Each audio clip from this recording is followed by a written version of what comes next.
Natty is the best select. I've been in dances. Now, if you want to ask me about a sound, you've got to ask me about a sound where Natty was playing. Because see, Natty, there's no man that's broke as many tunes as Natty. After Natty, yeah, I'm not saying Coxon, Festus didn't break a couple of tunes. Natty from Frontline International. Yeah, I'm not going to say Coxon didn't break no tunes, but I don't remember the ones what they did break. I'm not saying he didn't play some tunes before anybody else, and he played it at the right time and got the crowd going. I'm not saying that. I can't say that about a man. Yeah, but I can talk for what I see Natty do, and I can talk for what I see Mustard do. Whatever Coxon's done is cool. I don't know. I can't swear for it, but I can tell you I've seen Natty break tunes. I've been in a dance and heard Natty play a tune. I've had to search him up the next morning to make him know, yo, I need that tune. And the other selectors, of course, Ribs, that used to select Fat Man's song. Ribs, yeah, I don't know him from Fat Man's son. I know him from Unity. He was all right. Yeah, he was all right. I can't say he weren't good. Remember, say, Ribs and Jammies has got some kind of affiliation, so I don't know. Apparently they're related from some kind of affiliation. He told me. Yeah. He ain't gonna lie to you. He's a big man, innit? So there's some kind of affiliation with him and Jammies. But let me tell you though, and everybody could say what I'm saying is wrong or it's rude. He didn't have Jammies like me though. He went to Jammies on a business trip. Yeah, no, he went to Jammies and done whatever. When me and him played, he never had Jammies like me. It don't matter how much tunes he had, because if he had 16 new Jammies, he might have only had 4 what I didn't have. It's a great Unity song. But I would have 16 specials from out of Jammies' studio, and he ain't got one of them. Okay. So like, let's come back to today. Now today is the 25th of May 2012. No, 26th today, isn't it? 25th today. Is it 25th? Okay, well it's tomorrow. Of May. Is it today? 25th of May 2012. Let me see what the Guardian say. 25th of the 5th, 12. Okay, well it's tomorrow. That's why I was meant to keep the thing this year, but I'm going to keep it next year, our anniversary. Okay, all right. Let's talk about producing music now. You spend a lot of time. I was at your studio a few days ago and you said to me, Cass, I spend so much time on the internet now, you won't believe it. Now let's talk about producing tunes. Well, to be honest, out of the two of us, what would you say? Out of the two of us, yeah, it's Mustard's put out more tunes than me. Because he done the Lloyd Brown LP, he done the Peter Honeygale LP, he done the Dennis Brown LP. Dennis Brown? Yeah, Muscle done a fair lot in the game, you know. But because his humbleness, or some people might say selfishness, but he's a brother like this, he'd rather not talk to you and just keep himself out of your way, rather than try and friend you and you diss him. That's what you have to rate him for. He doesn't beg friends. He doesn't care about none of that. You don't like him, he's all right with that. Okay. I don't know if he likes you anyway, because he's just that kind of guy. He just keeps out your way. Whatever you want to do, you do. I've just never had the chance to meet the man. But don't worry, you can meet him, man. You can meet him. But you won't be doing let's look at the international scene now. Someone like you, D-Roy, is often compared to, say, a personality like LA and Babyface, or LA and Babyface, the Soul Guys.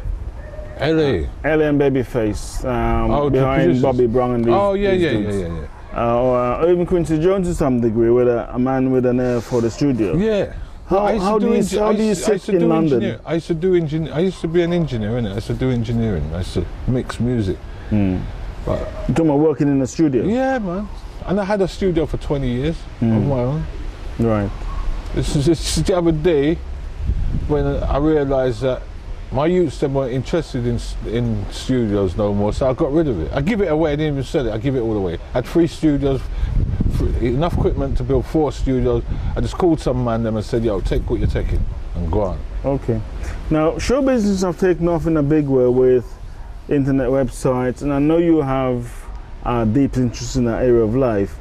Also, a lot of people don't know that Saxon is behind the very famous independent broadcaster Genesis Radio. Yeah. And how do you combine Genesis Radio with your day-to-day life behind the scenes with music? Well, what it was, and everything. I mean, you seem to be on the go 24/7. What it was, how Genesis really started, yeah. I'm talking about in 1985, yeah. Remember, Saxon sound, yeah, officially was a lovers rock sound. It wasn't like everybody sees it as the rubber dub sound, or now the clashing sound. But before it was a rubber dub sound, it was a dub sound. And before it was a dub sound, it was a lovers rock sound. We used to play lovers rock music, English lovers rock music. There's a lot of people don't know Dennis Harris. When people's talking, no one talks about Dennis Harris. They talk about everybody else, but no one talks about Dennis Harris. He had a studio on Upper Brockley Road. And one day I was in this record shop next door to him, and I bought 36 pounds of records. I'm talking about 36 pounds, yeah? A lot of money now in the 70s. A lot of money in them days, yeah? And he said to me, why are we doing so much record?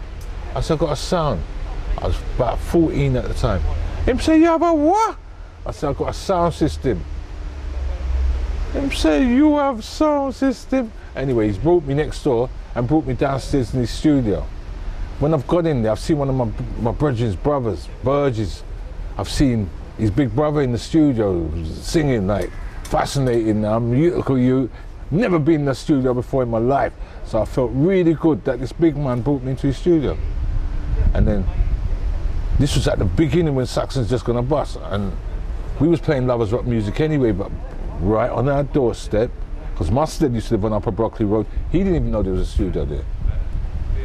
No, Mustard used to live on Malpas Road, sorry, at the time. And he didn't know there was a studio there. Okay. I didn't know there was a studio there. And most sound man in the area probably didn't even know there was a studio there. So we had the backings of them. And there was a group from the top of my road called One Blood.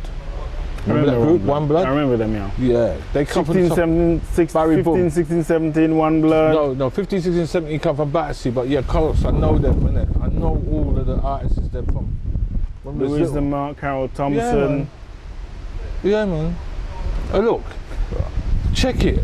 You can check. Ask people that was raving to Saxon in the 70s and ask them what music we used to play. Cassandra. So you played against people like Neville King, for instance? I never played against. Did I play? I probably did play with him. Look, in the history of sound business, I don't think there's any sound that's played with as many as we have. And I'm doing a chart right now. I've got all the men from around the sound. They're all writing out a chart right now. So will you? So that when I do my anniversary, yeah, I can put on the back of the thing. And if I miss out some names, I'm sorry. But people must know, like if people see this when it's aired, they will understand. You best send your name in, because just in case I forgot you, I've played with the most sound. Saxon sound we should be given an award for playing with the most sounds. Okay, I'll take it as read then. Now, talking about producers, I mean, back in say from 75 through to 85, the producers that were doing the swing on the Lovers Rock scene, people like Dennis Bravo, Laddie Coxon, yourself. No, we wasn't producing them times. You weren't producing those times? No, we was just breaking the tunes then. Remember, when we first come, it was a lot. So you go to the studio, pick up the tune and just play it on the sound? I put it on. If they don't cut it for us, we go to the studio, John Hassel or Terry Newman. Okay. And go and cut it on a plate. Like, I hear man talking about specials and all that. All these soundmen are talking about specials these days. Why are they calling these things specials? When we was playing it, it was specials, you know why? Because nobody else could play what we was playing. Okay. So it's special then. But if I've got a tune by Bounty Killer and you've got it by Bounty Killer, it's not special then, is it? It's just a tune. You've got it, I've got it. What would you say was the first big tune that you actually produced as a producer that you were impressed with the work? The Me, tune that really, actually? You as D-Rock, the tune that you actually produced, and the singer? Why? Or is that too difficult of a question? Too many to choose from? No. That's a good question. Because I put out some very strong lyrical content tunes. Like, wow, I put some very strong, and all the tunes that I've put out can be played. I'm talking about from the tunes that I put out in the 80s can be played now. Because you've worked with people like Dennis Brown, Peter Huntingale. No, Muscle done those ones. I done Senior Sandy, Roger Robin, Neville Morrison, B Candy, Meaning of Life. All right, look at that tune, Meaning of Life. I'm not gonna stick no pins, but like after I put that tune out, there was a load of Meaning of Lives come out after that one. Okay. And why that tune didn't get to where it was meant to be, I never thought it was going to do what it was going to do, and I had to tour Jamaica at the time. This is 1988. Okay. And we're still on the song tip. Now, you mentioned the 80s, towards the end of the 80s. As you probably remember, between sort of 88, 89, 1991, which was the warehouse scene or the pirate, acid house scene as it was called. But during that scene, a song came out of London which changed. You've got branding there with Saxon's song, Studio Song International, established in 1976. Now, a song came out of the scene which, as a soul song, admittedly, which changed the scene called Soul to Soul with Jazzy B, H and Sparky and those guys. What do you think of that scene? You're talking about London scene now, about doing soul. Or the one of the things is, I was on my way to get to where he was. Yeah, because I used to be managed by Freddie Annan. But you know, when you're young, ignorance is the philosophy when you're young, innit? Yeah. Ignorance is not a very clever thing. That's the philosophy of young people, especially when everybody that comes around you is a parasite. No one comes around you to really help you. You're a drinkster. Everyone comes around me because they can make $1 out of me. What about helping me? Nobody wasn't on the help team. Everyone was on, how could they make a tenner out of me? So I never had no big man guidance around me. But Soul to Soul, I mean... So when I played out then, I had a manager and he was taking 20% of the money, and I was cool with it. Mustard was cool with it, but you see that... But you talking about the manager for the sound? The sound, yeah. Okay. You see all the money around the sound, they weren't cool with it. But what they didn't realise is that 20% what he's taking, he's put that on from the early part. Because remember, we was playing for $1,000 and that. But when we had a manager, we was playing for £3,000. You're talking about £1,000 a dance? £1,000, yeah, but £1,000 was a lot of money then. It is a lot of bread. Even today it's a lot of money. Well, depends on where you are. I mean, there are still people out there going to work earning £150 a week wages still. So, yeah, well, that's £600 a month, isn't it? Yeah, you know. But we was getting between £1,000 and £3,000 a night. You get me? Yeah. Depending on what area and how long it was, between £1,000 and £3,000. Which is good money. Yeah. But everybody just couldn't understand, why did this man want to get his pay? So one day, the man then roughed him up and ripped off his pocket and all that. And you see, from that day, I knew it was problems from there. Okay. What do you think of the song that, by that I mean the sound and the tunes themselves?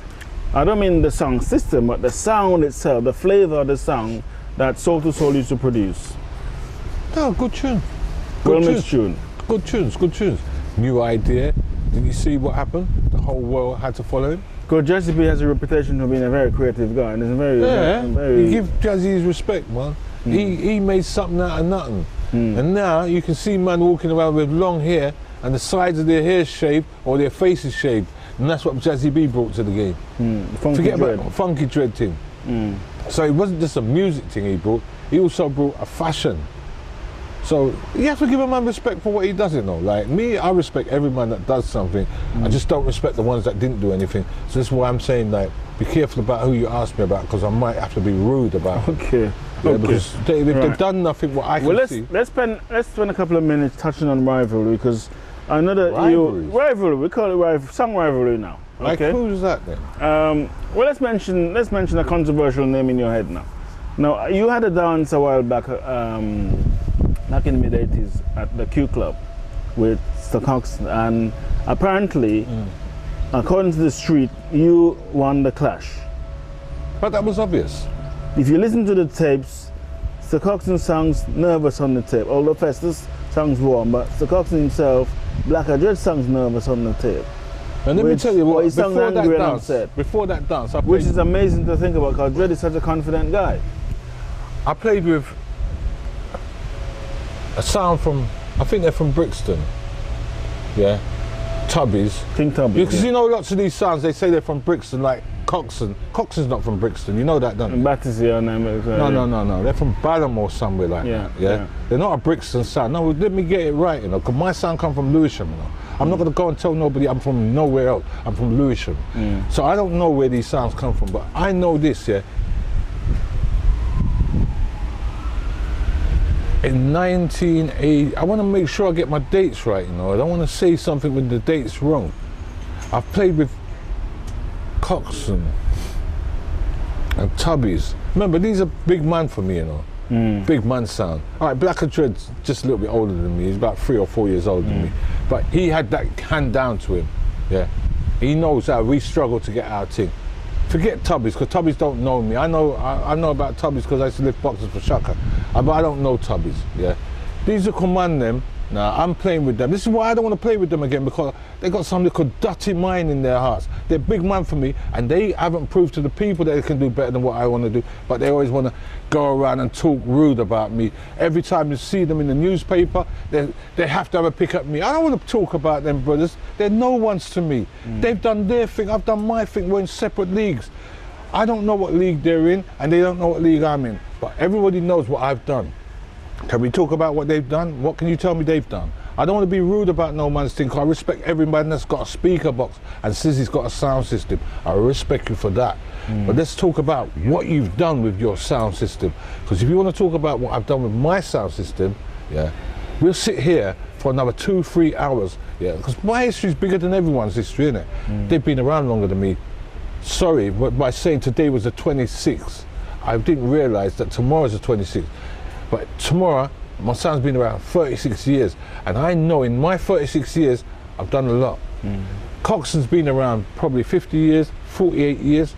Well, the original Sir Coxon started in 1952, didn't it? 1952. Which one are you talking about? In Jamaica? Yeah, Coxon. It's nothing to do with Coxon in England. That's why everyone keeps getting mixed up. Coxon from Jamaica and Coxon in England, they're not related. Tubbies in England and Tubbies in Jamaica is not related. They can talk what they want to their little friends around the corner. They're not related. All right, and if Tubbies was related to King Tubbies in Jamaica, how is it every time him and Shaka bucked up, Shaka used to beat him with Tubbies? Shaka used to say, all right, I'm going to teach you about Tubbies tonight. I remember because I used to lift boxes for Shaka, and when it comes to playing Tubbies, there's no sound in those days that had Tubbies like Shaka. Well, you have, I mean, Mr. Coxon. You're not going to make a man have more than your family. You think I'm going to make you have more tunes than my cousin or my brother? You're mad. Or my brother-in-law? Your sound is Shaka, my brother-in-law sounds that? No, he's getting all the stuff. Okay. And you're getting the least of the stuff. So he's going to beat you because that's family. Right. Now you're a man that's come from the streets, like, let's take somebody in that's off the moment. Say somebody like Jay-Z now, who's a man making a statement about life on the street. Let's go back a little bit further than that. Okay, let's go back. Let's go back a bit further than that. Let's go back to Cool Herc and them, man. Cool Herc or Grandmaster Flash. Yeah. Let's talk about Cool Africa Herc. Bambaataa. Let's go back to Cool Herc, because this is what some of these little sound man need to know as well, yeah? When they talk about things, go and do your research, yeah? Because enough of these little man them as well. Anytime they talk about my sound, they never talk about me in a good light. They always talk about me some disrespectful light. But one thing I know for a fact, yeah, and I'm heated about certain things, yeah? I know this is a fact, that the history what my sound's made, no sound out of England ain't made it. Okay. Apart from Shaka. And he's made a different history from me. You're tuned to the Cast London show here, and I'm speaking to Dennis Rowe from Saxon Studio Sound here in London, one of the pioneering sounds around the world. And Saxon has a reputation for setting the standard with regard to beat music in London. Having played against some of the biggest sounds in London, including Sir Coxon, Frontline International, Fat Man, King Tubbies, and some of the big songs from Jamaica like Jalove and Gemini and Ray Symbolic, and these songs that came over in the early 80s. Now, Dero, we're in a situation now where the internet has played a tremendous amount of the internet has come about in such a way that it's almost though it's affected music in a fantastic way, where you have things like iTunes and Amazon. Stop. Computers destroyed music, and the internet has created a different world out there. So back to what I was saying about Cool Herc and these guys, yeah? Okay. Because I don't want to keep missing points and talking something else when you ask me a question, innit? Like, over the years, yeah, say from about 1987, 1988, when the rappers come here from America, they always used to want to meet us. And I'm thinking, what is this? Why do they always want to meet? So you're talking about people like Chuck D? Yeah, all of them. I bet all of them. But when I meet them, they've always got a standoff like, bruh, they're expecting a big man, number one. Number two, yeah, every time I meet one of them, they could always quote one of the lyrics from one of the DJs. And the reason for that was because I know people like Chris Peckins and a few other people used to send all my tapes to Coolher's a Jamaican. I don't know. So they were sending all the tapes to them. So this is how enough people think. How did mixtapes come about? People used to think Saxon tapes were mixtapes. They didn't realise that it was just a normal dance. Okay.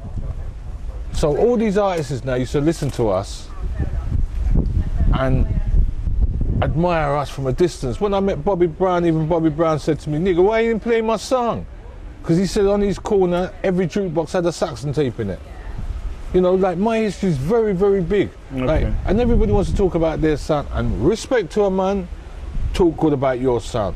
But don't class my sound with your sound. Because my sound's completely different from everybody else's sound. It's a fact. Okay. I'm the only sound.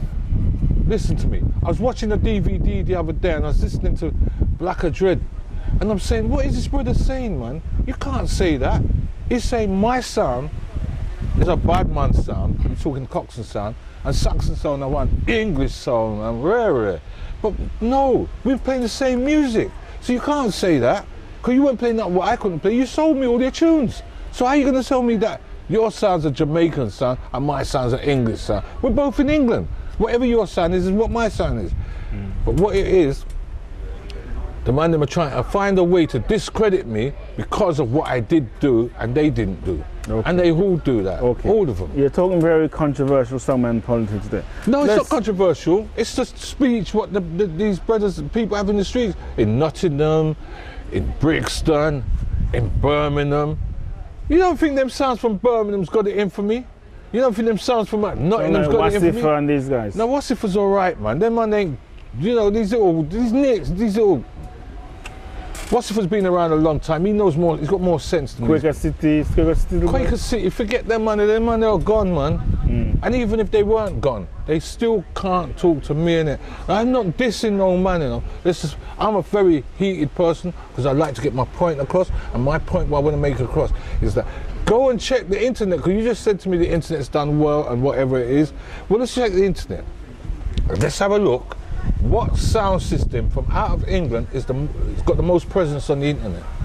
There's no sound got more presence than us on the internet. None. I won't dispute that because I was on the net yesterday and I was amazed by the amount of links there are to the Saxon movement. And that's just some of it. I was very impressed. There was quite a few there for Sir Coxon and other songs, but yeah, I'm never going to say the Coxon didn't do nothing. He just didn't do. When I came around and it was my era time, he just didn't do what I done. And I think one thing about you, and he tried to. He could. Yeah, back to when me and him and Tubbies played in Brixton. You know what Blacker and them was saying? Oh, Saxon, you're the English DJ, them. We'll never gonna get nowhere. I hear that thing on the depot. So now I've cracked through the door and proved it all. So now they've got to find a new way to attack me. Well, the DJ business is very much an international business now. I mean, you can reel off DJs on your 10 fingers. But at the end of the day, if what do you mean DJs? You can we? I'm asking you.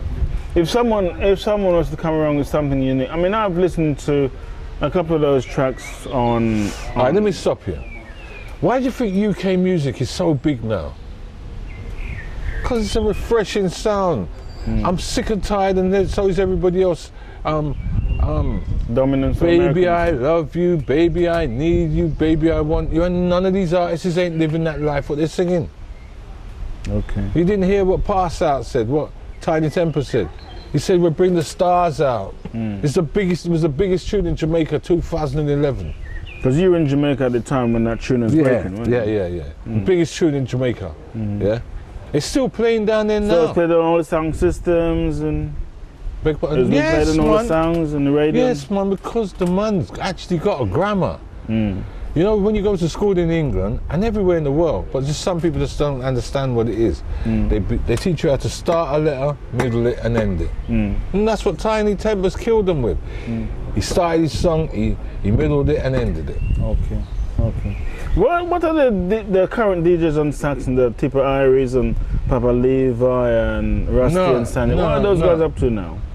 That's what I was just telling you. They're doing the sax free. Tipper Irie's doing his own thing. You know what I mean? He's got a little studio, making music. Rusty, because they've got their own fan base. Rusty's kind of took a back seat.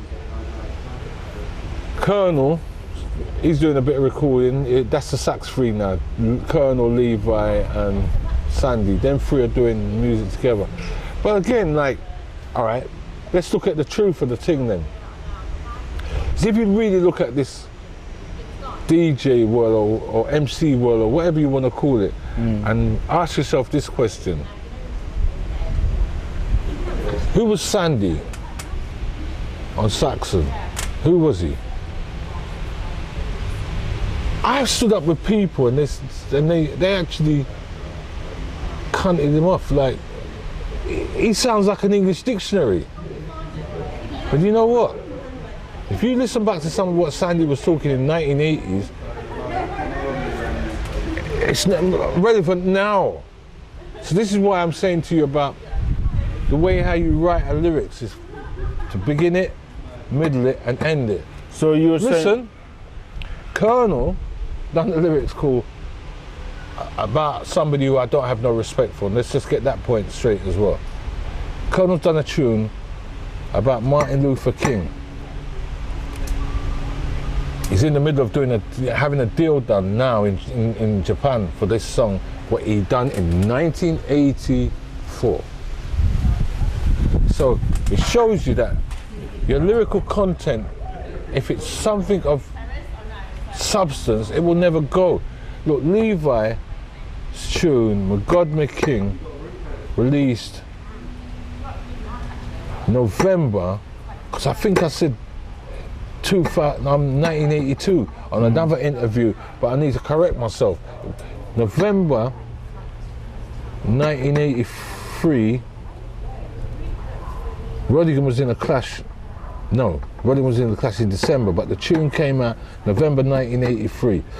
Levi recorded that tune March 1983. Just on Deptford Broadway for Sound City Record Shop. Okay. We recorded it in there. Yeah, that tune was a demo. My God, My King. Yeah, which became like a big. So it was out on a 7-inch. Yeah, first. It wasn't even on the 7-inch. Rodigan had it on a dub plate and went to Jamaica and ton over. I'm not even sure how it go, but Rodigan, went to Jamaica and ton over Barry G with that tune. Turned him upside down with it. And that was 1983. I remember the first... Hold on. That was 1983. I was in Jamaica last year, 2011, yeah? And I heard that tune played on the radio maybe every day. And it has been like that from 1982. 1983. It's been like that from 1983. Right, that's one of the classics. So when some people are talking about Saxon, what they might not realise, we was underground. Yeah, all the DJs did get a deal, but what happened was, you know, when you go around some people who they know the business, but they don't know this business, so they don't know how to market you. Let's touch on the last little topic now. Is one of my favourite topics, because as you know, I'm an engineer by profession, yeah? And you were very instrumental in the early 80s in introducing very advanced electronics into the sound scene. How did that come about? Well, it wasn't even so much that. I went to school with a boy that was meant to build me a 500 watt amp from I was at school. When I come out of school, he didn't do it for me. And then there was a little shop down the bottom of Tanner's Hill where he used to build preamps for us. And then Blacker Dread heard us playing one night. This was in 1982. Blacker Dread heard us playing in one club. And he come to us. Obviously every man's hustling, isn't it? You want to make a few quid, so he's come to us and told us, boy, I can get you this preamp like mines and I can get you this and that. So he brought me to Mr. Errol and got me a preamp and an amp. But then one night we was playing Stockwell or somewhere like that, and one brother came up to us after the dance, Winston his name is, and said, I could build you a preamp, you know.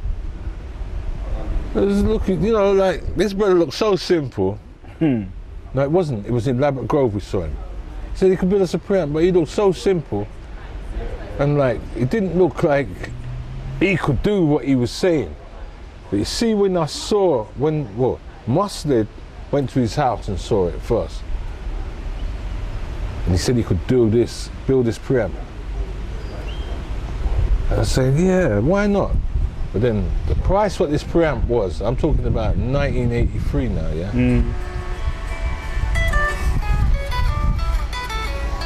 This preamp took after he's finished it, it took 8 months to build. He's built it, but it took 8 months to get it, to get it the way I wanted it. I used to play it every night, and as soon as the dance finished, I'd go straight to his house and say, bruv, man, like, this Because you ain't used right. to run the whole of the song feed through the Echo Box, didn't you? Yep. And the music, because the one I built for Coxon, we just used to process the mic songs. So when Bike Kid went on the mic and say, yo!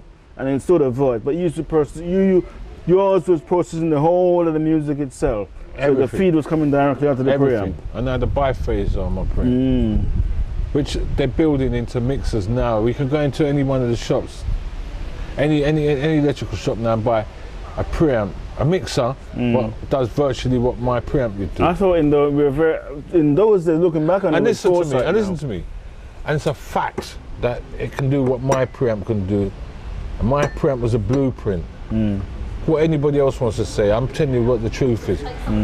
And like, people that's watching this might think I'm a bit flamboyant or I'm a bit full of myself or whatever, but in 36 years, I've got so much to say about what I've done. It could never be done in a short space of time.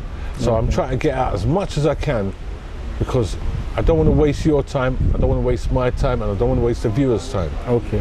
Now, ladies, I'm looking for a female singer. I like Saxon's, not so much the sound itself, which I do admire and like the Coxon sound, but I like the quality of Saxon's production so much in that I'm looking for a lady out there to contact me that I want to introduce to D-Ro, so D-Ro can take you into the studio and produce your vocals. So don't forget, you can call me in London anytime from anywhere in the world on 07760 575 792 any time of the day and night, or you can email me at k.samuels@btinternet.com. Okay? Now, D-Ro, thank you very much, my brother, and one love to you indeed.